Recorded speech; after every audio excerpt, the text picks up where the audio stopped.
welcome to the Double Feature Podcast. I am Matthew, I'm joined by Connor. Hello. And I'm joined by Luigi. Hello. So, how are we doing, boys? We're doing well, doing good. We've just come back from watching Marty Supreme for the third time, myself. Yep, my second time. Second time for me too. So, you can already guess, Marty Supreme is one of the films we'll be discussing on this podcast. The other one will be Uncut Gems, the other Josh Safdie's other previous film. Yeah. Shall we jump into Marty Supreme since it's the one most fresh in our minds? Can be, yeah. Can do. I'm happy to go with Marty Supreme. Yeah, go on then. Lovely. So, comes out what? Came out what? A couple of weeks ago? Boxing Day? I think, 3 weeks ago, was it? Not even. Not even. What's everyone's initial thoughts on the film? Well, I just want to say, like, it's been out, 2 weeks then? 2-3 weeks. 2-3 weeks. Went on the first showing, packed out cinema. Yeah. Went on the second showing, packed out cinema. Went on this one, packed out again. Yeah. This one was very annoying though. Got some idiots in the back, like What were they bumping doing? it. Just get some people. It was They need to respect the rules of the cinema. You know what I mean? Like, don't go on your phone, don't chat, don't kick chairs. Like, what are you doing? It's awful, isn't it? It's so ass. Like, I'm trying to sit there, focus on the film, and I'm having to endure these distractions. Do you know what really got me is remember the girl in front of us stood up and she wasn't moving for like 5 seconds, and I can sense the frustration like off the Put his hands Luigi, up, bro. which I thought was quite funny. Like, His Italian side just came out. It was just, what the hell? Otherwise, you just watch it at home. Yeah. Watch it at home. Wait. And you can socialise. You can talk to whoever you want. There's etiquette you need to follow at the cinema. Don't go on your phone. You don't talk. You don't have any smelly food. That's one of Okay. my ones. Yeah. Okay, I They have don't caught help you having themselves, nachos before and pizzas. I've You had a never- whole I've never had pizza. nachos. You had a wing stop. You had a wing stop in there. That's smelly. I know that's smelly. No, it was just me and you though, so it was all right. No, it wasn't. There was people in the middle. Anyway, so Marty Supreme. So what are your thoughts then? So obviously, it's probably one of the bigger films that came out of 2025 in terms of like award season, Oscar. You know, it's definitely one of the two favourites to win Best Picture. It was very hyped. I really enjoyed it. I didn't completely love it like a lot of people have, but I had a very good time with it. I've seen it twice now. Was it better or worse on the second watch? I think I enjoyed different parts on each watch. So in the first one, I was very into the story and the sort of frantic storytelling that's going on with Marty Mauser. Got really into it. And the second time, I was appreciating like the comedic side a lot more. Yeah. And Chalamet's performance, which I really noted how amazing he is in this He's second so viewing. good. Yeah. You know, after the first time watching it, what instantly came out, and it's not because it's comparable, right? In terms of like, there's just two different films, two different characters. But after coming out the first time I watched it, I was like, that is a Denzel Washington Training Day performance. Like that level of caliber. Yeah. Okay. I think this was his real role that I've actually seen him where he's like actually acted. I know like Dune 2 is amazing. Dune's great. But in terms of like actually acted and the fact that he did method acting yeah. to do this, There's like, you no can really tell the CGI or difference. anything, is there? There's not. No. The action is his life. It's not anything else. Yeah. It's not. And he really sort of went into this role. He's been doing table tennis lessons for like since 2018, and he has like 5 layers of like prosthetics on his face. So like he has like the acne scar is all prosthetic. Yeah. And different parts of Right. like he's wearing contact lenses and glasses to make his eyes look smaller. Like he's really Like he deadass had that speech where he said he's going to go for greatness. Yeah. He's going to be the one. And since then, you know, this is one of the films he's done, and I can see it. I can see it. when he made that speech, he was filming this film.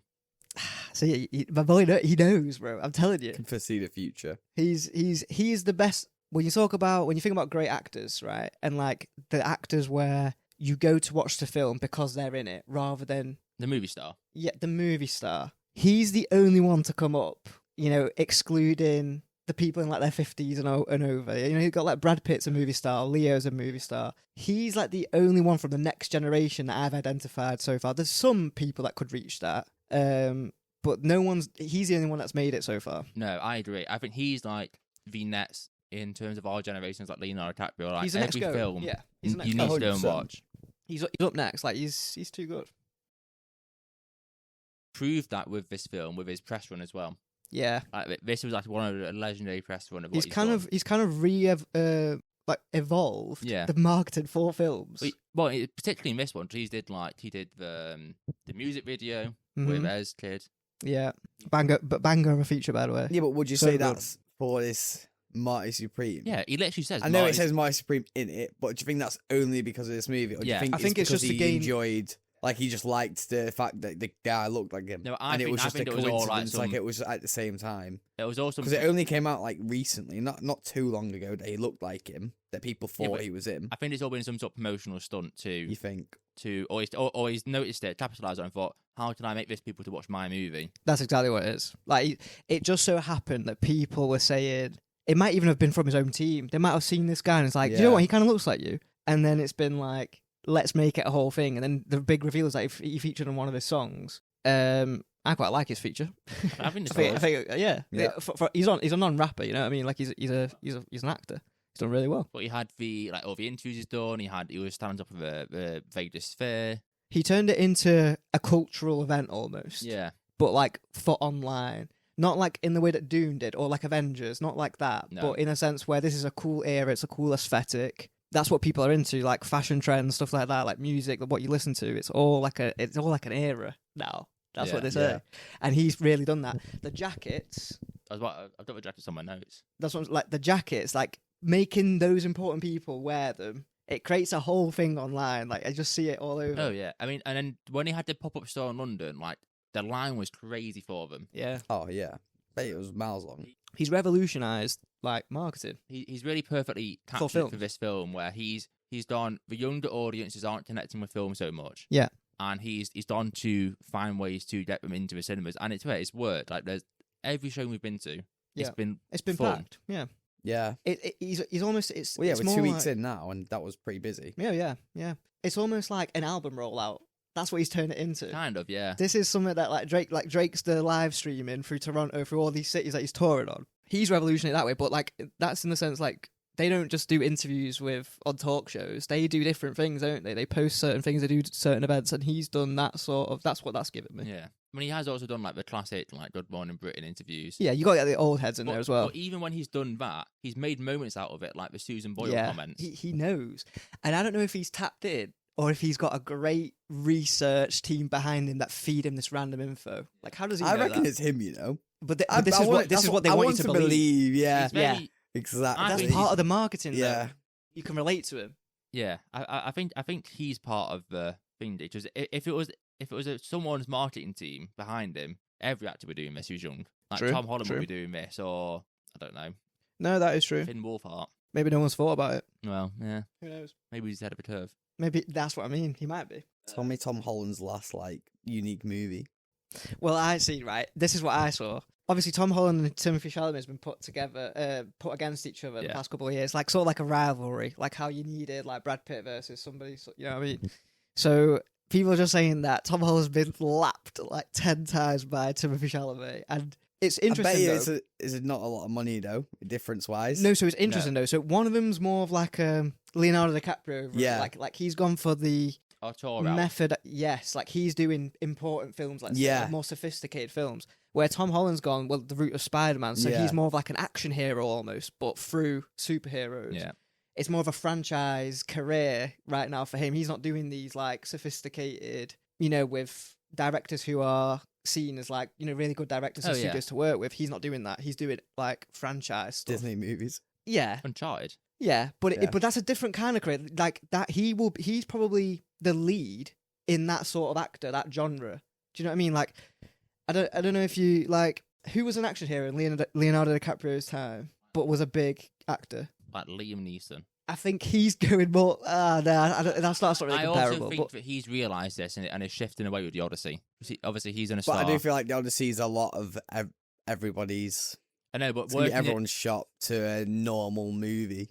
in a Chris Nolan movie, like that's different to working in your. he's definitely doing MCU. that, and I want to see what that looks like. So do I. 'Cause I think I think he has the potential to. I think he's undervalued or underestimated as an actor in terms Because of actual those acting. films, yeah, Just so he's just doing Spider-Man for yeah, 10 yeah. years. Well, so it wasn't Liam. It doesn't go as far back as Liam Neeson because it didn't exist then. But as soon as the Marvel Cinematic Universe started, that's when that sort of career. You know, Robert Downey Jr. He did Oppenheimer, Mm-hmm.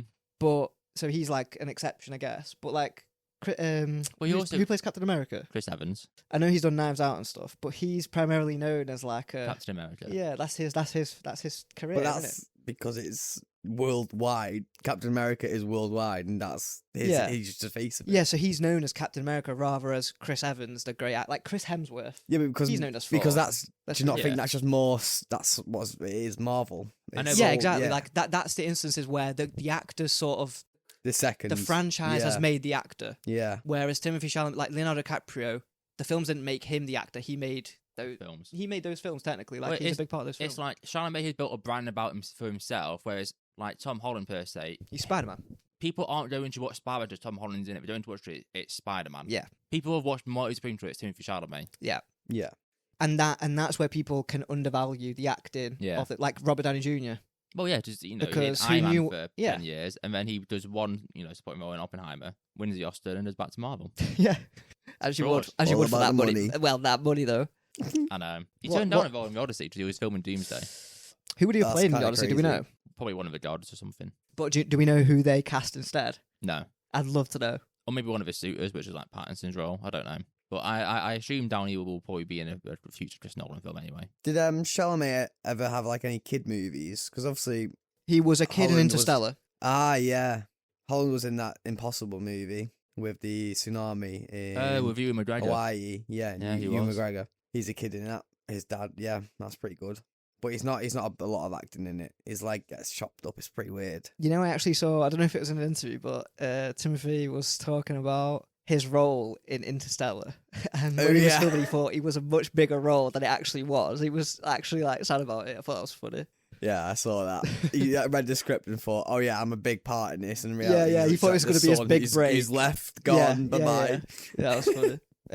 The fact that he's in that though, that age, I know it was a minor role, is pretty good. Yeah, Interstellar's also a great film, by the way. Watch that. Did you watch that in IMAX We did. last year?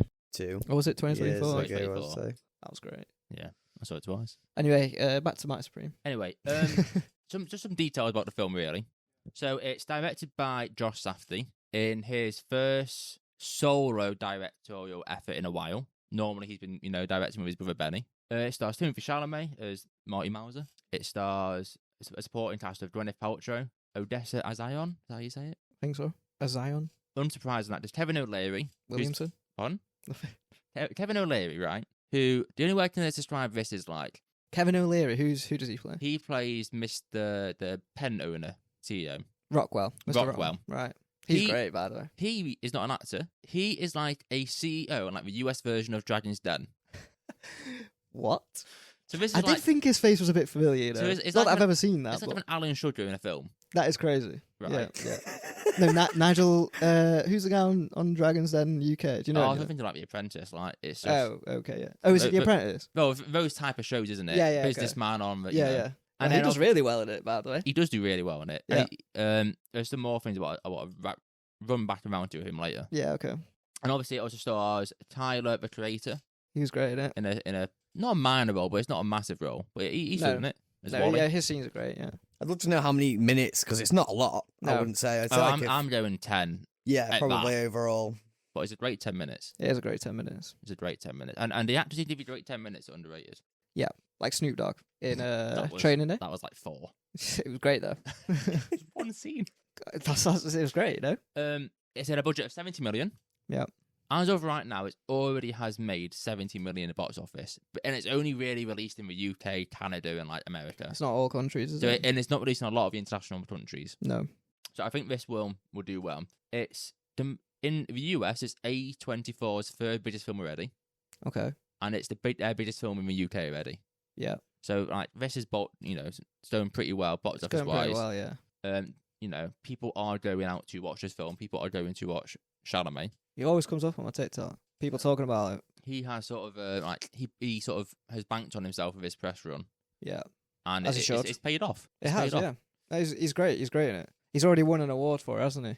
Yeah, he's won like a few of the critics Yeah. stuff. It's been nominated, I think. I mean, we'll get into the award race stuff in a bit. When's the Oscars?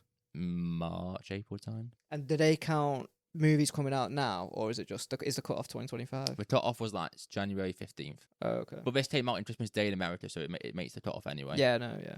I'm just saying, if there's any other great, is there any other great films coming out This is, recently? I think this is like the last proper front runner for most categories. Who, Marty Supreme? Yeah. Yeah, right. Okay.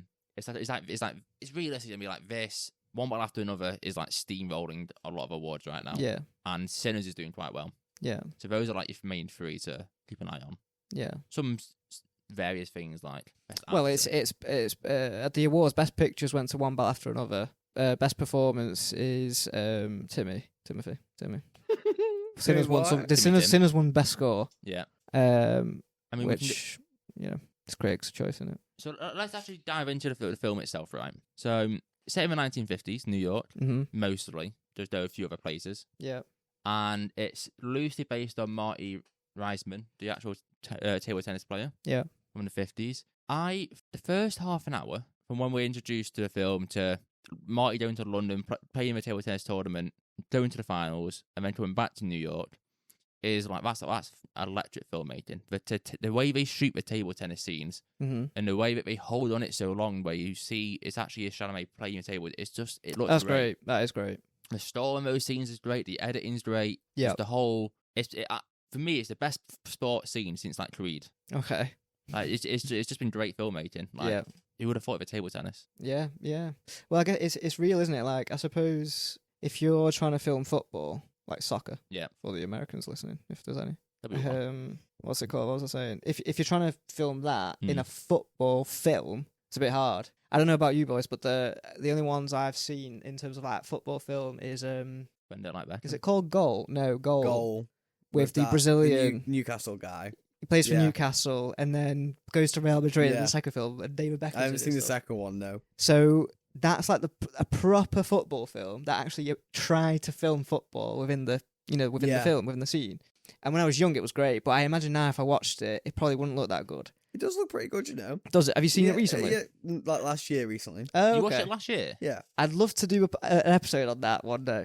Well, add it to our list. Add it to the list Yeah. because I would like to revisit. I remember as a kid I enjoyed it so much. But what I'm trying to say is because table tennis is just in one place, it's a very concentrated place. It happens around a table. You can film that table and you can it works. Yeah. Whereas a football, it's so big, like the pitch No, is it's so big. dynamic for the sport itself. You can't get but all those in a angles all at movie, once. The cameras row wherever they want, really, aren't they? So you get the main shot anywhere. Yeah, but It I doesn't think matter what type if of you sport. get a close, because with them it's a close up of them two around the table. The table doesn't move anywhere, so you get to see their movements while seeing how fast paced it is. Yeah. Whereas football, if you have a close up shot, you can't tell how much travel No, they've how far how it's much distance coming. they've travelled. So if someone's just done like an amazing run from the halfway line, he's dribbled all past these players, and it's a close up. It's not as impressive because you're seeing him focused, Okay. but you can't see Yeah. the distance You're not travelled. seeing- It would make it great if you could capture that. Okay. I also find as well, like in a sports film, if the actual sports scenes of the sport being played does not look good, it really takes you out of the film. Well, he's been training for how long did you say? A few years. 6 years, maybe. 6 years. That's great. They were sort of surfing. So he knew about the role 6 years ago. Yeah, actually, he met Josh Safdie very like early on in his career, and then he okay. was like, "I got this role." I think that was just before Uncut Gems was being made. Could he play after 6 years of training? Because I know he brought a table tennis, set or whatever to every studio he went to film. Do you reckon he could compete in the Olympics for No. Team USA? I saw someone asked the question. I had to ask it. What I also find funny is that he must be training at the same time. He was doing the table tennis training for this. He was doing the singing training for the Bob Dylan movie, A Complete Unknown. Yeah. He And was, did he have to play the guitar? yeah. Yeah. He learned all, and then learn all his songs, and so he He's was doing dedicated. training on training. Oh, like, he's got it would have such a been hard crazy. life.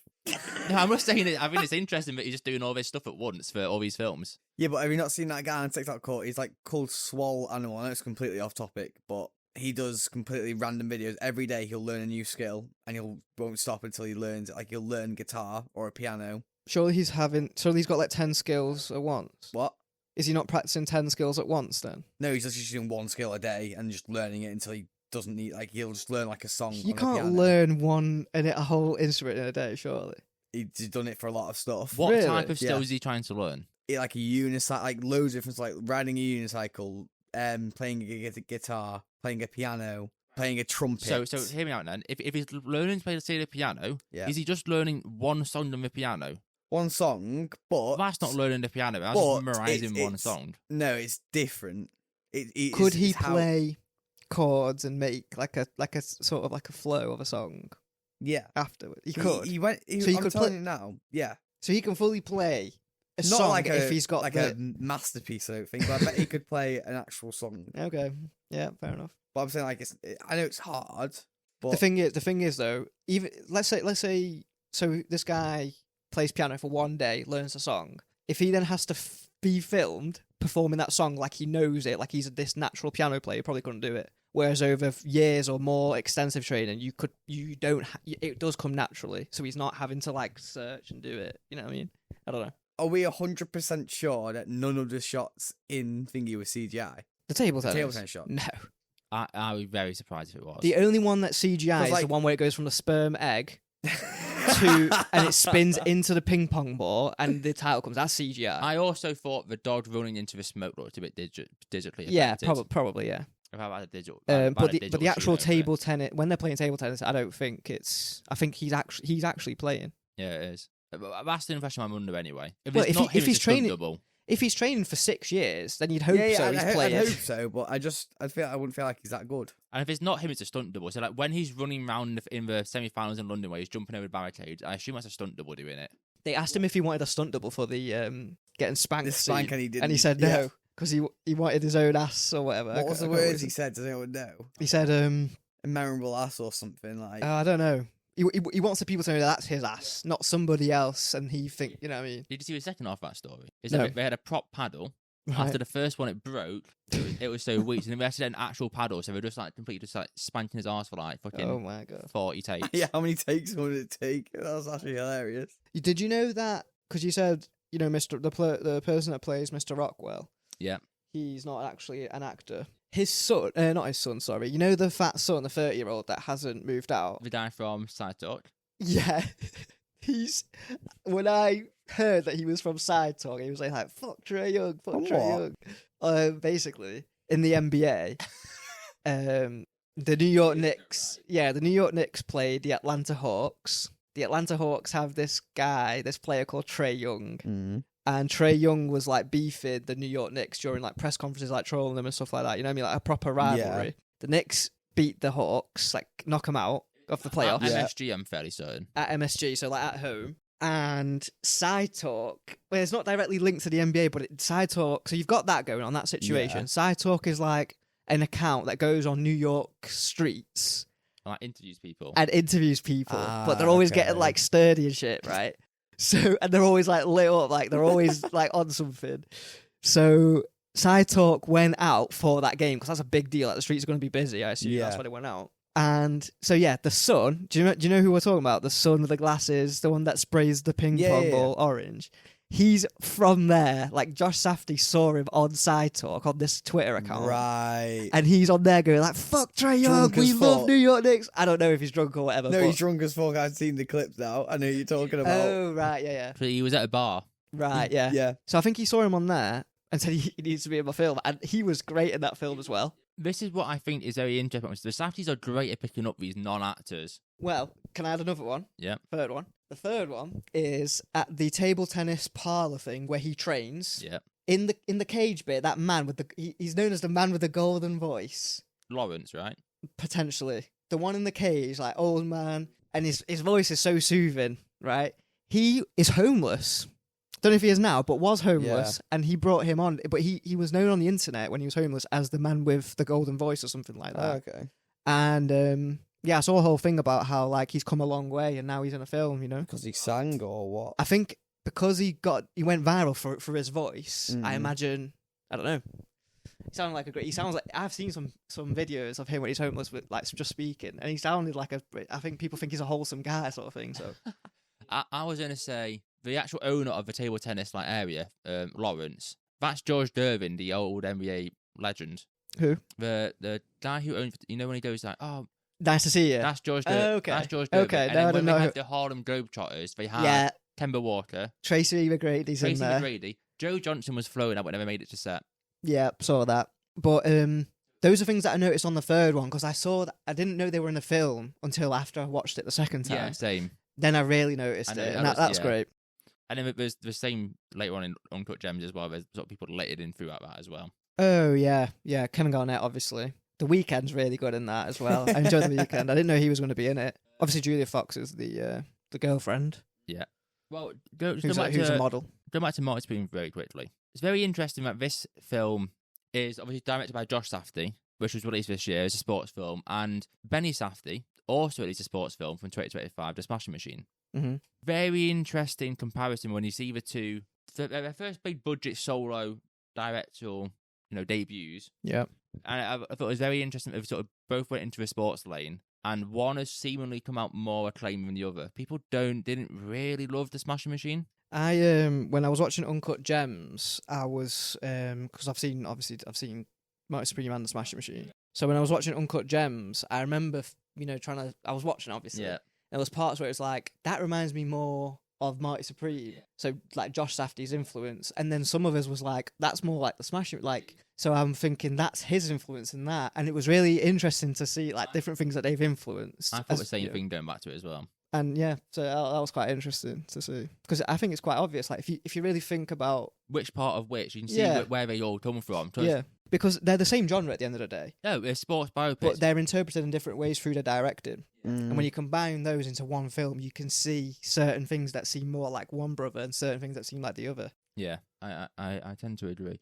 I thought it was interesting, like watching the Smash Machine. It's quite different to Uncut Gems, whereas I think Marty Supreme is quite a similar film in vibe and tone at times. I think this whole second act of Marty running around New York trying to get money, very reminiscent of Uncut Gems to me, and that's where my only real complaint of Uncut Gems is like that stretch in New York where he's hustling money or steaming up to try and get more money and whatever. Feels very reminiscent of Uncut Gems, but just in the 50s, and it's probably like 10 minutes too long. That little bit drags for me and takes away from the sports aspect that I preferred much more in this film. Yeah, I think, obviously they're both set in New York, so it's quite a similar sort of setting. I actually think that Uncut Gems is more comparable to the Smashing Machine in terms of the vibe that it gave me. Really? Yeah, because I think I agree with because obviously Adam Sandler in a way sense is also chasing this greatness. Yeah. Which is just essentially money at the end of the day. They're full of getting that big score. That big score. Whereas Marty Supreme, he's trying to achieve, to be the greatest in table tennis. So in terms of that hustler mindset, like never taking no for an answer, always pivoting to a different thing. Absolutely, but I think that's not necessarily a directing thing. That's just the plot. That's just the character, how he's written. Marty Supreme and Uncut Gems, the same screenwriter. Okay, so the screenwriters come up with the same story, and it's the same with Good Time as well. Yeah, Safdie's previous film with Robert Pattinson, and I sort of see like Good Time, Uncut Gems, and Marty Supreme is like this trilogy of just following these assholes who are trying to pursue something in life, and they have the film has this very anxious feel towards it. I've seen people on Twitter saying who's the bigger asshole, like out of those three. It's Connie from Good Time by a mile. That's what I've been seeing. That guy is like beyond being likable. Like you can sort of you root for Marty, don't you? To an extent. Same with Howard. You want him to win the bet at the end of the day. Yeah, of course you do. Connie, you want like this guy needs to die. But yeah, so going back to I think in terms of directing wise, I think Uncut Gems is more comparable to Smashing Machine. I think that Marty Supreme has like it creates almost a different vibe. I think there's nothing like the table tennis scenes, for example. I agree with that. In Uncut Gems or Smashing Machine. Even in Smashing Machine they had the fight, but ultimately that had a lot more of those just talking scenes, I think, where nothing really was going on. It was just more of a but yeah, I don't know. I enjoyed Uncut Gems, not as much as Marty Supreme. I think so the way I see it, right, is the better overall picture for me is Marty Supreme. Best acting, best casting, all everything. Goes to Marty Supreme. Everything goes to Marty Supreme for me. The one thing that it has that's over Marty Supreme, and it's just because of personal preference, is the fact that it's NBA involved. I'm an NBA fan, so seeing KG on my screen, seeing like the replays of those games, Adam Sandler talking about hoops, that's sensational. Whereas I'm not a ping pong fan, I'm not a table tennis fan. Even though the table tennis it's not the centre of the film, it kind of is, but it's one of the least things that's actually showed, really. Yeah. I wish we had more of it. Yes, 100%. But if that was somehow he was like a GM for an NBA team or something like that, that's already more interesting to me because it's incorporating something that I really am passionate about into a film at the end of the day. Yeah, I know. I agree with you on that. Same with The Weeknd. Like I like The Weeknd, like his music. So seeing him in a film is crazy. I'm not as big a fan of Tyler Creator's music. No, but he was great in the He film. was really good. And he's got a few songs. He's not The Weeknd, but he's got a few songs. Weeknd is crazy. The Weeknd's yeah.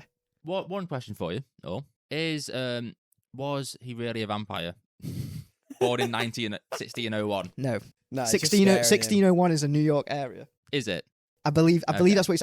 I think what he's trying to say is he grew up in this rough part of town. Right. He's a vampire. Like he's got through this backstab and this business move, and he's saying people that tried to double cross me, they got it. I shot them. I killed them. I ruined them. I think that's what he's saying. I think he's trying to be gangster about it. Improvised scene, by the way.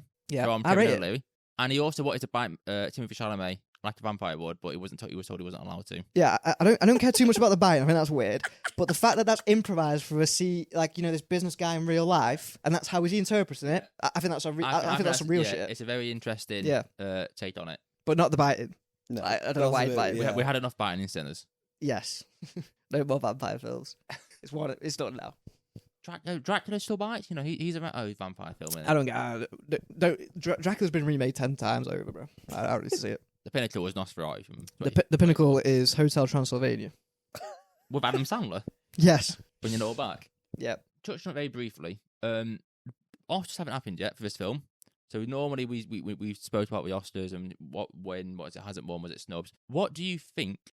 We've all seen Sinners, we've all seen One Bat, we've all seen Marty Supreme. Those are the three front runners, really. I guess it depends on what category, like In Best visual Picture. special. Oh, okay. In Best Picture. It'll be what the awards have already been put out. Doesn't it usually follow that pattern? But as of right now, Academy's made up of like the actual filmmakers, crew, actors. None of the acting guild, or the directing guild, or the producers guild have actually had their awards yet. It's all been critics. Right. So we haven't actually got a feel Well, of what do they differ much between the? Sometimes, yeah. Oh, right. So we haven't really had a feel of what Hollywood themselves are Right. liking. Right. So what?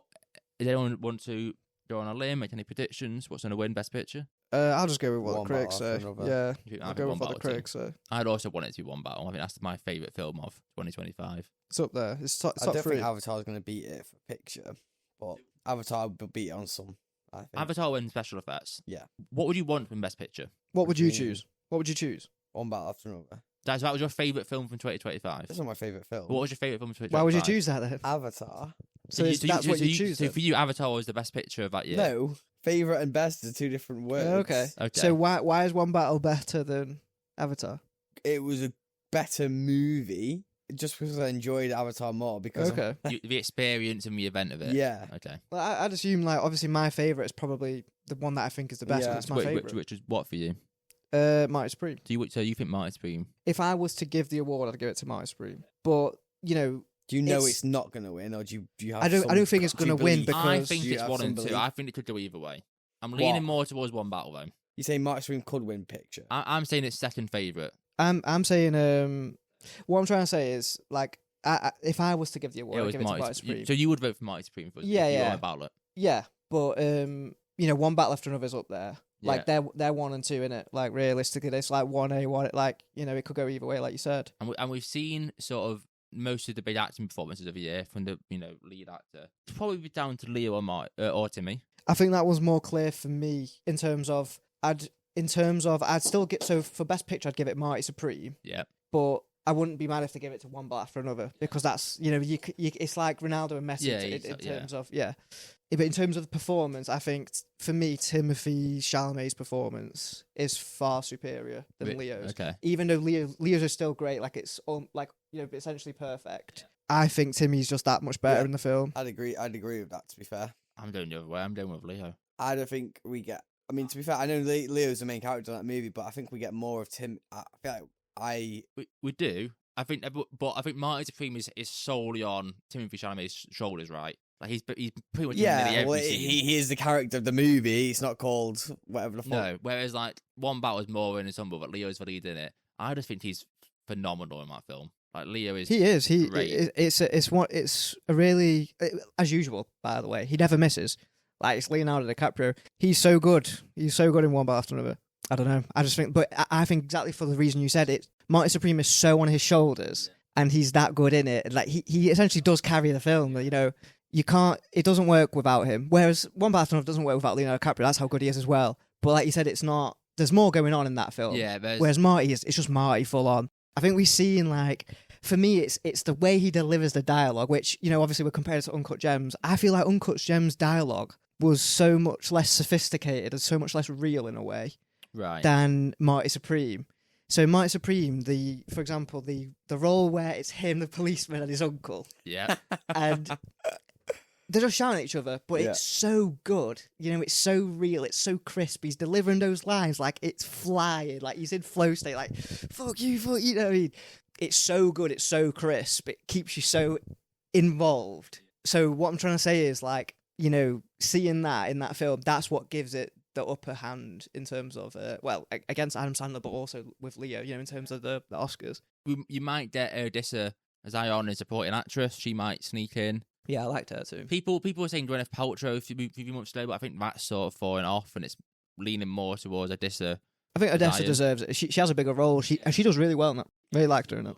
I think it's a more interesting role as well. She plays that Bonnie and Clyde role so good. Yeah. And you can tell that all she wants is to be with Marty. Like, this is what she's banking on right now. Yeah. It's just great. It's really great. Her crying was really good as well. You know that fake crying within the fake crying scene? That was so good. Oh, acting within reacting. Yeah. Yeah. The switch up straight away as soon as the door closes. Yeah. That. And do you know what's so funny about that? So I watched this film twice before tonight. Then I watched Uncut Gems for the first time, and there's a scene where Julia Fox is crying with Adam Sandler. You know when Adam Sandler's broken down, he's crying in his office? Yeah. Julia Fox is crying with him. Odessa Zion runs circles around Julia Fox in terms of that. Julia Fox's crying was abysmal in that, I thought. I didn't even notice that when I watched it. So in terms of lead actress as well, if we're comparing these two, 100% Odessa better than Julia Fox in this. Okay. Which is another reason why I prefer this film as well. Like, the actual performances of acting, I think, are stronger. Do you think that was his kid at the end? It's his kid. Do you think that's his kid? Yeah. So there's no chances that husband's child, and you're just saying it's Marty's? So I saw this. So people were really confused. I think it's so straightforward. That's the reason why they show, the sperm scene. Yeah. Yeah. He's having sex with her, right? Yeah. Then they show the sperm scene. That's what sets up the entire thing. That's the story. Otherwise, she's just getting with him for no reason. And I think that's pivotal in the way his character ultimately changes. That we don't get to see the next chapter of his life, but we get to see the change at the end. And he's happy for the baby. Where he sees the baby. Yeah. That otherwise, there's no point. Like, it doesn't only make 2 sense. weeks ago, he was saying he doesn't want to settle down to her, and he's only her friend, and he doesn't believe it's his kid. He knows it's hers. I agree. I just saw people put my question out there, so I was interested in your answer. Yeah, I think that was. I think it's his kid. I think the emotional backbone of this film is on the fact that it's his kid at the end. 100%. I think ultimately the message is, I've also seen that's been up for debate. Like, people don't really know what it means. I think it means he marketed it as dream big. Yeah. So and people are saying that you're getting the wrong message if you're thinking about going for your goals. I don't think that's not the wrong message. You should go for your goals. You know, he's pursuing this greatness and it's not working out. And ultimately, he's not really a good guy, right? No, he's awful. But I don't think that's meant to put you off from dreaming big, trying to achieve those goals. I think it just showed that sometimes it doesn't go well. Sometimes you do the wrong things because you don't think about it correctly. Like, he fucked so many people over. But you'll get Uncut Gems. He fucked no. so many people. No, so what you're saying That's is, worse though. At the end, right? He doesn't even achieve his goal after fucking everyone over, after being this like nasty, like really fucked up guy, like snaky guy. He gets to Japan, doesn't even get his dream, but then a new dream is born, and that's when the sort of switch up happens. Yeah. I think, you know. So I don't know. I think it has a multiple meaning. You know, go for your goals, but sometimes it doesn't work out, but something else will come. Yeah. You know, and that's what your meaning is. Yeah. You don't get a second chance in Uncut Gems.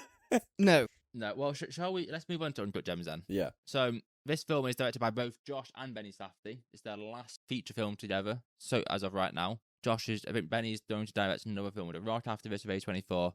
Don't quite know what Josh is up to, but it seems that they have split apart for the time being. Yeah. This is their last film together. It stars Adam Sandler in a outside of the norm role for him. Yeah. It was interesting to see him in that role. It stars Lakeith Stanford, who's his like business associate who brings clients to his jewelry shop. Oh, I like him. Yep, he's in Atlanta. Yeah, but the Jordan Peele film as well. He's the guy that we see get abducted straight away on the street. You know, with Daniel Kaluuya. Get Out. Okay. Is he not in that? No, I think he is. I don't Yes, he He is, right? Yes. He gets abducted and then he shows up at the. Yeah, Knives Out. then he's at the party. He's in Knives Out. Yeah. He's in a few things. He's always really good. Yeah, I really liked him. Yeah. He's a great bad guy. And he was good in Uncut Gems as well. He was. It stars Julia Fox Yeah. and Kevin Garnett. And more people. The Weeknd. And more The Weeknd, but these are like the main roles. I recognise his wife from a film that I can't remember. I couldn't Didn't pronounce know the his name, so I wife didn't put it on the notes. Okay. I've seen her in another film before. Yeah. I think it's Enchanted. You know, the Disney live action Enchanted film. I think she's in that. No. What did you all think of Uncut Gems? Good film. Yeah. Again, the fact that it was linked to the NBA is great for me. Have you seen this before? Never seen it before. It was your first time watch. First time watch. Really messed. Like I really fucked with the fact that it's linked to the NBA. Yeah. Obviously, seeing KG, seeing the game, seeing even the practice facility was great. The Weeknd, great artist. Love seeing the film. I love seeing these kind of things. Yeah. Those two are probably the highlights of the films for me in terms of like everything, like Okay. production and everything. I think the fact that these two are featured in the film is the best thing that I enjoyed. After that, Adam Sandler's performance is good, Just good. just good, Okay. not amazing. I realised that obviously he's putting on a New York accent, Yeah. which you can tell he's putting it on, but it's fine, like it works. I think for me, he's not a great actor. He just doesn't have that emotion coming out of him. I think he's really good at maybe playing the pissed off role. Does that really well. So he crashes out quite a lot of it. He crashes has out. like 4 or 5 scraps in this. The crash outs are fine. Like I believe that, but When he's crying. no, it's not even when he's crying. It's to me that I was watching Adam Sandler as in like the person from Grown Ups just crashing out. Yeah. I don't think he Yeah. has the I ability. I saw him in a different way, to be fair. Yeah, I no, think that's oh no, I'm not saying. I'm just saying from my perspective. He's like I don't know. For me, he was playing the same guy. Okay. No real emotion and anything. Yeah. I don't think you can express any other emotions than that. Sort of what he shows in the comedy film. Yeah, you couldn't tell. Like when he was happy, you know, that's Adam Sandler and Grown Ups just saying like, you know, haha, like you fucked up. Like that's how it looked like because he doesn't. I don't know. He can't portray it in any other way. I think I disagree. I think this is a genuinely great performance from him. Probably his best one. Up there, like Love Punch, Drunk Punch Love. I think the majority of people say that. Like it's quite highly rated. Yeah. Yeah. I've seen people say it's the best decade, it's He's film like of the decade. Best acting role. It's his best acting role for sure. Yeah. It's also his best film. Yeah. By Yeah. a long mile for me. Nah. But this is what I'm saying. I'm not shitting on his performance or anything. I Yeah. just think like if we compare it to Marty Supreme, it's not comparable. So what do you think, Mentana? I mean, you've got Click or No, I meant of the film. Click. No, of Uncut Gems. What do you think of the Uncut film? Gems. Oh, very good. So you I watched it and I think I was incapacitated when I first watched it. did you finish it the first time? I thought I did, but as I don't remember him dying at the end, so I definitely didn't finish it. I don't think. I don't remember any of it, to be fair. I remember the start, and then I honestly thought it was a brand new movie, so it was good. So at what point did you get up to where you were like, I haven't seen this before? Like, had you seen The Weeknd before? Oh no, Oh, no, so I like didn't even know quite. the weekend was in it. You basically never watched the film. I thought I had. I definitely completed it, but it must have been on the side of my screen when I was playing the game or something. So what did you think of it overall? Like, I'd give it a 4 out of 5. To be okay. fair, very good movie. I liked it. I mean, I'm not that more into NBA as you guys, so I don't really understand it. But I Right. can see the The appeal. Like, if it was LeBron James or Michael Jordan, that'd be. I mean, I'd know them at least. You that'd connect to that more. Yeah. I'd connect If it that was about more. Liverpool yeah, exactly, and the Premier exactly, League. yeah. If it was someone, and to be fair, you can understand it and respect it. So Yeah. you still get the same vibes, but I Yeah. just didn't understand the NBA stuff as well. No. Yeah. It's a good film. I think this is why I say like it's more comparable to The Smashing Machine. I think The Rock's similar to Adam Sandler. I absolutely agree with this. I think that the casting of Adam Sandler is very much like The Rock. the casting Unserious filmmaking. Now it's your serious role, where you're good in, because The Rock performance was his best performance ever. of. as Oh, well. absolutely. I'm saying Adam Sandler's better than The Rock, I think Sandler is so much better than The Rock in the Smash than in the two Safdie films. but in terms of like that's what they are, aren't they? The two kind of unserious, like comedic actors, and they've gone through their first Yeah. serious one, which I think they're quite similar. You know, they're both good roles, not amazing. They're not comparable to Timothy Chalamet and Marty Supreme, No, or Leo in One Battle, nothing like that. no. I think Leo but is. it's really good. You know, it's a good film. The score's quite good. I enjoyed the score. Well, it's the in it. same guy who stored Marty Supreme. Right. Even though I think the Marty Supreme score is better. See, still. this is where I'm gonna have disagree from you two guys. I prefer Uncut Gems, like massively. I don't. In terms of how? film or in terms of score? Everything. Oh, okay. No, I know. I've seen your letterbox review. Well, rated. So for context, I've seen this 3 times now. Yeah. Loved it the first time I watched it. Like it's a very. I'd never been so anxious watching a film before, so stressed out watching a film than the first time I watched Uncut Gems all the way Right. through. Just watching Sandler go from making bad decisions to. I mean, you watch it. I watched it the first time I watched it, and as soon as he pawns off KD's ring for like 20 grand, I'm like, "What are you doing? Like, why are we doing this? Like, this is a bad idea."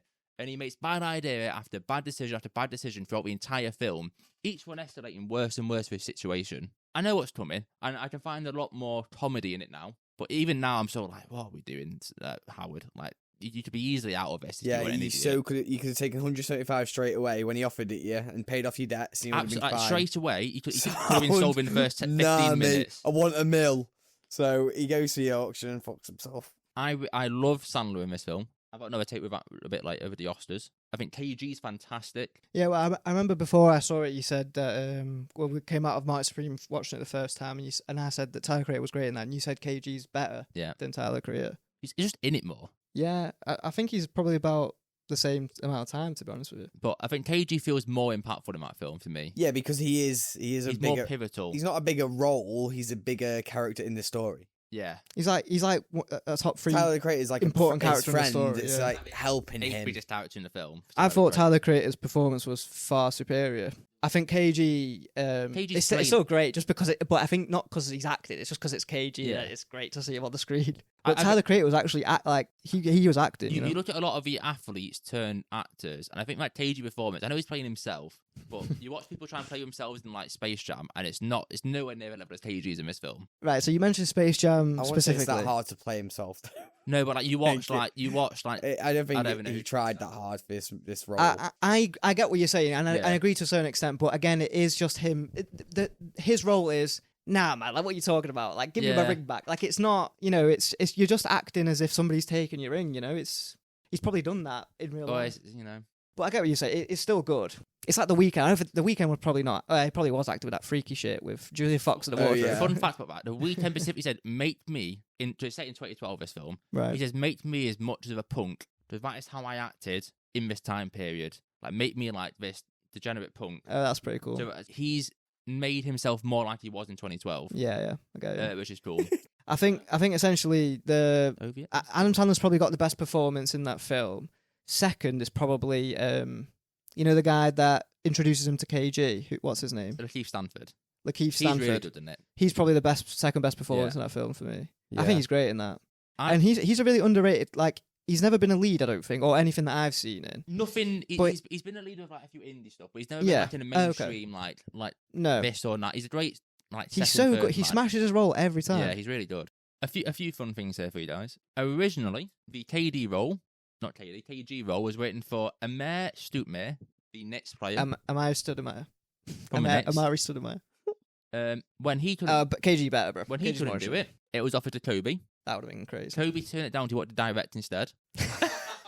I rate that so much. That was hilarious. Why did he want to direct? No idea. I wonder what. Do you know what? I wish we could see that. Like, I wish we could have seen what that was going In to an be alternate like. universe, that happened. And then- Honestly, Joel Embiid was locked into star, KG better. but because they then changed the dates of shooting the film to the actual basketball season, Embiid couldn't do it anymore. And then they went to find, well, who can we get who would be in New York around this time? It made sense, and it landed on KG. Yeah. KG's a bigger name than. Yeah. The Safdies always wanted Adam Sandler, but he Mhm. rejected him twice. So they actually cast Jonah Hill as Howard. Oh shit! He then drops out. He wants to focus on directing at the time. Okay. And then obviously after Good Time gets made and it's acclaimed at these festivals, they then have a clout to go and get Sandler. He says yes. Yeah. So then he's eventually this film. They wrote this film in like 2009. Like this has been like a thing. This has been like their passion project for years. I think it would have been sick with Jonah Hill. Jonah In that Hill, whole- but the issue was Hill was too young to play what he wanted for Howard. Right. So and we were Yeah, struggling to. you can't think of him as like a 40-year-old man with kids. No, they were struggling to find like a reason to age him down. I've just. Sorry, something just popped in my head. Have you ever seen is it called Hustle with Adam Sandler? It's Yeah. got Anthony so Edwards in good. it. I like it. I don't know why that's just popped into my head, but that performance as It's well. also really good. Yeah. I think I prefer that to Uncut Gems, actually, now that I think about it. A few more names that were considered. 'Cause For that film was the really good. role of Julia, what's her name? Julia Fox? Is that her name? Yeah, Her character. right. Originally considered were Lady Gaga, Mm, Scarlett Johansson, right. Jennifer Lawrence, These people are too known, I think, for a role. Yeah. like and Kim Kardashian. Kim Kardashian would have been Yeah, I sick. would have had that. But originally Julia Fox got it, and it's her first film. She was really solid in that film. She's probably top 3 performance in that film, aside from when she starts crying. That was awful. But she's not. She's really solid in that film. I think this is her first film as well, or her only, whatever. I don't know. Her first, no, she's been in other stuff. She was in Him from this year. Oh right, okay. A lot of other guys that are in it as well. Like a lot of the extras are non-actors who they just find on like the diamond districts in New York, who they just hired. Well, Yeah, I was the gonna guy that say he the gives guy- a watch to outside the guy's Marty card. Supreme. Yeah, he's like the henchman for Ezra. Yeah. The guy that works for Howard. Lloyd. Yeah. Lloyd- No, not oh. Lloyd. Is Lloyd in that though? I think Lloyd is in Uncut Gems. I saw a scene where he might have been, but I I don't know. can't remember. Okay. What's interesting though is that the Safdie's dad worked in Diamond District, where it's a set, and would tell as a runner, and would tell the Safdies the stories of working in this like area of New York. Safdie's not very interested. Like, oh, this sounds like, they actually went undercover to work there in like the early 2010s to like research for the film. So this has been like a 10-year coming almost to Work make where? this film in the Diamond District. So like they went undercover working for like these jewelers and Oh, going right. round and getting The the Safdie vibe. brothers. Yeah. Right. So this has like been a 10-year project for them to get offered round. They really Right. struggled with it. They always went to try and make it, couldn't quite get the funding or whatever, or the actor they wanted, make another film, try and get more clout, until eventually they landed on, hit with good time. Yeah. Scorsese helps a lot because he produces this. He produces it. Yeah. So yeah, it's like this is like very much their not passion project, but this was the film they were sort of like born to make almost. Right. Just from like, And for it to be released on Netflix. Well, interestingly, it's only released on Netflix internationally. This was in cinemas in America. It's released by A24 in cinemas. Right. Only in America, though. Yeah. And then Netflix bought the international rights. In America, it came out. It made 50 million on a 19 million budget. Made money back. If it's in US alone, it's in the top 10 biggest A24 films. Yeah. It just never had that international release. Which also means that, yeah, you can only watch it on Netflix in the, everywhere else. But there is a Criterion Collection 4K disc that was released in America. So you can find ways getting it on physical media. I do own it. They imported it from America. It comes out this leaflet of like the shop, Howard's shop. Mm. And inside it was like pictures of like the production, some little stories, timelines of when it was made. There's also pictures of like old clients of Howard. There's like one with Adam Sandler next like in the Howard attire next like Hulk Hogan. So like, there's quite a lot of like world building done into it and building the backstory of these characters as well. Right. That's pretty cool. One thing I do love about is the NBA stuff. Obviously, we talked about it a bit with Garnett. You go to the Phillies practice arena. I love in the Passover scene where they're like, yeah, I like this team with Melo, Yeah. on the Knicks. But there's an insanity mention. There is. There is. They're like, we met during Linsanity, which is just a great line. Again, he's worked with like around the NBA before in Hustle with Anthony I think Edwards. Hustle is after this. Is it? Yeah. Because that's really good. He plays like Stout.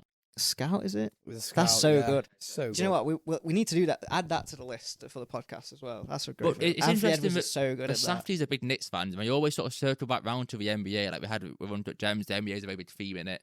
And even in Marty Supreme, like you have ex-NBA players in there. Mentioning Globetrotters. Yeah, like and then it's- also having like Tracy It almost McGrady, circles Kim back Walker, around almost. which is great. Give me more NBA games. Give me more NBA induced films. Sorry, Yeah. not games. This is also the film with the fourth most F words in film history, English speaking. So, do you remember when I said like I think the dialogue's better, like the way the actual speech is written, the way it's delivered? Yeah, I felt like in Uncut Gems, yeah. it was just fuck, It's because it's Adam Sandler. but it's not. For example, like in some of the scenes in Marty Supreme, like people are saying fuck, Yeah. like they're arguing, but you can still hear the main conversation with these things going on in the background. In Uncut Gems, it's just background. You actually can't tell who we're meant to be listening That's to. by design.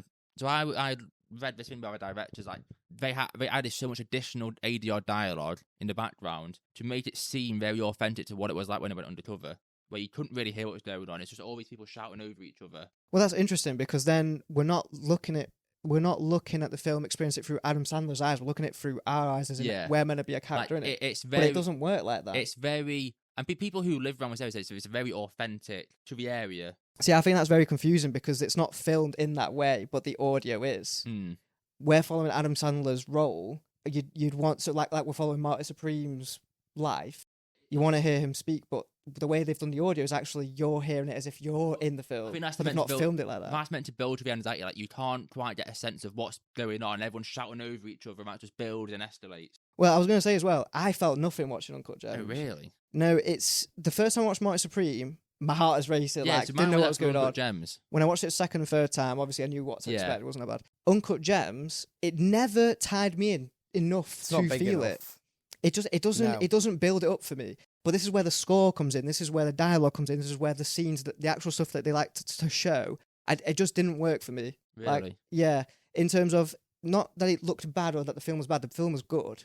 I enjoyed it. But actually bringing that feeling out of me didn't do it. See, I almost feel more tense and my heart was more racing during my first viewing of Uncut Gems compared to Marty Supreme. Right. But I also think that's also a byproduct of whichever one you see first. They're still trying to use the same sort of like, building the tension in the film, right? And because I've seen Uncut Gems first, I had that first experience from that where you saw Marty Supreme first. No, I mean, I watched it with me and my girlfriend, for the listeners. Don't need to know that, but just to set the scene, because this is relevant. She felt it for both of them. Oh, so she can feel it, yeah. She preferred Marty Supreme. She really did not like Uncut Gems, and I had to sort of like explain to her, like, it is a good film. She was like, it's not a good film, it's a good film. But, because I feel like that's like saying, well, you've gone through one roller coaster, or you've gone on a roller coaster, you're going to go back on it again, you're not going to feel it because you've already... I suppose so. So I think my personal thought is, I probably would have felt it more if it was in cinemas. So it could be as simple as that. Maybe. Because obviously in cinemas it's a bigger screen, you're more involved. More immersed. Yeah. The sound's bigger. That would have definitely helped me feel it. Okay. But yeah, I think in terms of the way it was produced, I think that's why I say it's comparable to Smashing Machine. Smashing Machine was similar. I could feel it. I watched that in cinemas. See, I didn't feel that as much, the sort of the tenseness in Smashing Machine. Did you not feel the tenseness when Emily Blunt was going to commit suicide? That's very different. That's a very particular scene. Yeah. Not throughout the entire film though. Well, that's what I'm saying. Like I just spent most of the Smashing Machine going, wow, The Rock's actually acting. That's not his nose. yeah, I suppose so. Can't remember what we were saying. I agree with you. I think immersion it's a big part, isn't it? Big part of an actual watching a movie. Well, the correct way to watch any movie is in cinemas, preferably in IMAX or the best technology you can. Even if it's not filmed for IMAX, the sound's always going to be better. It's just always going to look better. In my personal opinion, everything should be filmed with an IMAX camera, though, because it just looks great. It's expensive, isn't it? It was expensive. Yeah. There's only so many in the world. And I can't wait for the Odyssey. It's been a while since a film for IMAX has come out, right? What is the last one? Oppenheimer? Really? Or even... No, Sinners. Okay, so yeah, Sinners was great, by the way. Before it's the Oscars, I'd love to do a Sinners One Battle episode before the Oscars and let the whole Oscar thing into that. Can do. Just very quickly on the Oscars. This is nominated for 0 Oscars. Okay. What is eligible? This is snubbed in actor and picture. So in Best Picture, we had Parasite, Ford v Ferrari, Irishman, Jojo Rabbit, Joker, Little Women, Marriage Story, 1917, and Once Upon a Time in Hollywood. You can easily take out Jojo Rabbit or Joker and put this in, and it's a much better lineup. Well, you don't like the Joker. I can't speak for the Jojo Rabbit, but the Joker was great. I also can't speak for. I've seen both. I don't. They're very fine in moment. But None have a legacy, but Uncut Gems. So we discussed this off topic though. You don't like the Joker on Uncut Gems. You don't like the portrayal of the Joker. So if you don't like the portrayal of the Joker, I just don't like the film. You did say off the other day that you could appreciate the way it was produced. I can appreciate. My next thing is best actors: Joaquin Phoenix, Antonio Banderas, Adam Driver for Marriage Story, Leo for Once Upon a Time in Hollywood, and Jonathan Pryce for The Two Popes. Joaquin Phoenix winning best actor is fine to me. Was great in that role of Arthur Fleck. Really great acting, physical acting, transformation with his body and whatnot. Yeah, completely deserves it for me. Take out Jonathan Pryce or Antonio Banderas and put Adam Sandler in this category. Again, I can't really speak on the others. I genuinely don't think it's that mind blowing of a performance. He's really good in it. But I do think he's good. Well, this is also one of my favorite movies of the century. Yeah, I really. You don't agree? His eyes. Okay, I love this film. I think you connected to it on a different level. Yeah, you must have. Well, you two did that with more Marty Supreme than I did. Well, yeah, but I think you're in the minority. Yeah. Yeah, that's fine. Yeah. No, I'm just saying. Just before we wrap things up, Marty Supreme stores. What are we all giving it, Luigi? Marty Supreme was a 5 out of 5. Connor? 4.5 out of 5. I went 4 stars out of 5. And Uncut Gems? 3.5. 4. 4. I done 4.5. Really? 4.5. Close to a 5. Crazy. It's Very close he to a loves 5. It, mate. That's crazy. And you watched it. When was the first time you watched it on Netflix? At home on your Yeah. TV, Yeah, but yeah, just by yourself. probably. No, there's not much else done in my life, Connor. No, I'm just trying to think like if you had any distractions. No. I mean, when I watch a film in my TV, in my room, I tend my phone's not near me. That's on charge in my bed, or I'm on the sofa and whatnot. Cap. I know that's cap. I've texted before. Are you on? What you on? What you say? Like trying to do something. And he's like, yeah, just finishing this film. And then he's talking to me for the next 10 minutes, like replying to my conversation text. I'm like, you're not going to be watching the film. Uncut Gems, I'm locked in. Uncut Gems, I'm locked. If it is like Indiana Jones and Dial of Destiny. I've noticed that. So for the listeners, so we started this thing called Movie Night, where once a week we go to Connor's and watch a movie. He's got the best setup in terms of screen. Crazy setup, by the way. Crazy setup. Just got a new TV stand, eye level. It's crazy. But we started this thing once a week. We vote on a film. Come on, watch it. Come on, watch it. Rate it, whatever. So, I forgot what I was saying now. I've completely forgot my train of thought. Phone? Oh, these two guys, the amount of time I've seen you, because we're locked in, we're going to rate it, we put it on Letterboxd. Well, I don't. So I am watching it, and I never go on my phone. I notice you two go on your phone, and that's how I imagine you watch a film unless you're in theaters. No, at home I'm... Because you're at home, it's cozy. 80% of the time my phone's not on me. But that's what I'm saying. So what makes me say cap is when we're at movie night. It's not like that. But also at movie night, it's films that I've usually already seen. In recent times, yeah. But when we were locked in, when you were fully locked in, it was still like you that. still had your phone out. Yeah, it was during horror films, bro. I needed a distraction. It wasn't just horror films. It was all of them. Very quickly, yeah, we did other stores. Who is the best non-actor in these two films? Non-actor. Best two. I've got 3 nominees for a little award. Right, yeah. Harrow Award. For double feature best non-actor performance. Oh, do you know what? We should make that into a segment. Tyler the Creator, Kevin Garnett, or Kevin O'Leary. And what if I want to add one that you haven't said? Go for it. Oh, right, okay. Go for it. So, sorry, who did you say? Tyler the Creator, Kevin Garnett, or Kevin O'Leary. I'm going to say Kevin O'Leary. Who's Kevin O'Leary? Mr. Rockwell. Okay. I'm going with Tyler Creator. I'm going KG. Okay. So there was no unanimous winner. Mr. Rockwell's so good. He is very good. He's very good. On that note, boys, do you think we should end it there? Yeah, can do. Yeah, let's go. Good first episode. Yeah. Thanks for listening, guys. What's the next one? We'll do Gladiator and Troy. Okay, Gladiator and Troy next week. We'll see you there. See you there.